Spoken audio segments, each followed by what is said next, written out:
আজকে আমি করব আমার ছোট ভাইয়ের সাথে ইগনোর প্র্যাঙ্ক। মূলত বিষয়টা হচ্ছে আজকে আমার ছোট ভাইয়ের বার্থডে। আমরা সবাই আজকে এমন ভাবে থাকবো যে ওর বার্থডে সম্পর্কে আমরা কোনো কিছু জানি না, এবং তাকে আমরা সারাদিন ইগনোর করার পর রাতে একটা সারপ্রাইজ দিব। তো আপনারা ভিডিওটা সম্পূর্ণ দেখতে থাকেন, শেষে মজা আছে। 1 hour later.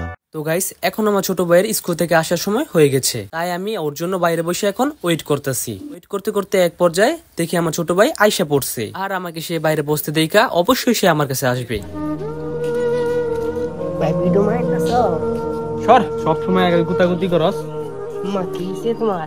জানতে দা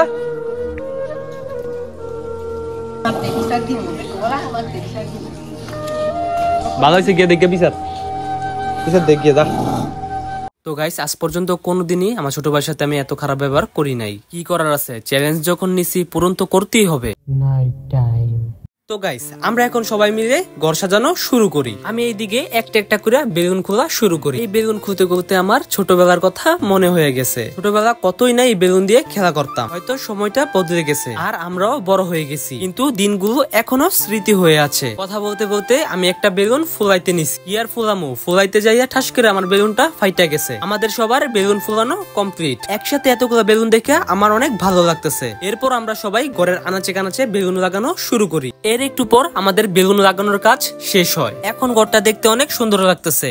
কার কাছে কেমন লাগতেছে সবাই কমেন্টে জানাও। আর এখানে আমার ভাইকে অসংখ্য অসংখ্য ধন্যবাদ। ভাই হিসাবে সে আমাদের ইচ্ছাগুলো সাধ্য মতন পূরণ করে। আজকে যদি ভাই না থাকতো তাহলে আমার এই চ্যালেঞ্জিং ভিডিওটা কখনোই সম্ভব হতো না। কথা বলতে বলতে আমরা এইদিকে কেক আনবক্সিং করতেছি। আনবক্সিং করার পর আমি দেখি কেকটা মোটামুটি সুন্দরই। শুধু সুন্দর হলে হবে না, খাইতেও মজা হইতে হইব। তারপর কেকের উপর আমরা মোমবাতি লাগিয়ে দেই। তো গাইস, আমরা মোটামুটি সবকিছু রেডি করে ফেলছি। তো আমার ছোট ভাই মনে হয় ভয় রয়েছে, ওর টাক দিয়ে আমরা নিয়ে আসি, তাই ওর একটা সারপ্রাইজ দিই।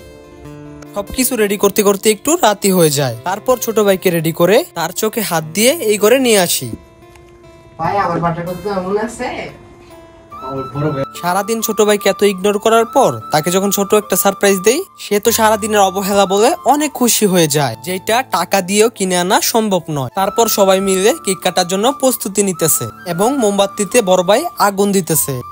Happy birthday to you, happy birthday to you, happy birthday to you Sifat, happy birthday to you. তারপর সবাই মিলে সিফাতের হাতে ধরে কেক কাটতে শুরু করলো। এরপর সিফাতকে আন্টি কেক খাইয়ে দিল। এইদিকে সিফাত আঙ্কেলকে কেক খাইয়ে দিল। তারপর আন্টি আমায় কেক খাওয়াই দেয়। এরপর আঙ্কেল আমাকে কেক খাওয়াই দেয়, সাথে বাইকেও কেক খাওয়াই দেয়। তারপর আমরা কেকটাকে মানুষ অনুযায়ী বড় বড় করে পিস পিস করি। এইদিকে আমি বড় পিস পাইয়া তো মহা খুশি। আর কেকটাও ছিল অনেক মজার। আমার ভাই এখানে কয় খা খা, হেডা বইরা খা, একদম যত খাবি ততই মজা পাবি। আমি কই একা কামুকে নে বড় ভাই তুইও খা। ভাই একা একা মজা। এখন সবাই শান্তি মতন খাইতেছে আর আমাদের হাপ্পে নলায় করতেছে ভিডিও। আরে বেটা, ভিডিও পরে কর, একটু শান্তি মতন খাইতে তো দিবি। হাপ্পে নলায় কয় সারাদিন আমার সাথে তোমরা প্র্যাঙ্ক করছো, আমি একটু ভিডিও করি, প্র্যাঙ্ক করি তোমাদের সাথে। আমি কি হইছে হইছে থাক, পরে প্র্যাঙ্ক করিস, এখন একটু খাইয়া নি। তো গাইস, আজকের ভিডিও এই পর্যন্তই। ভিডিওটা কেমন হয়েছে সবাই কমেন্ট করে জানাবা। আর নেক্সটে তোমরা কেমন ভিডিও দেখতে চাও ওইটাও কমেন্ট করে জানাবা। তো সবাই ভালো থাকো, সুস্থ থাকো, আল্লাহ হাফেজ।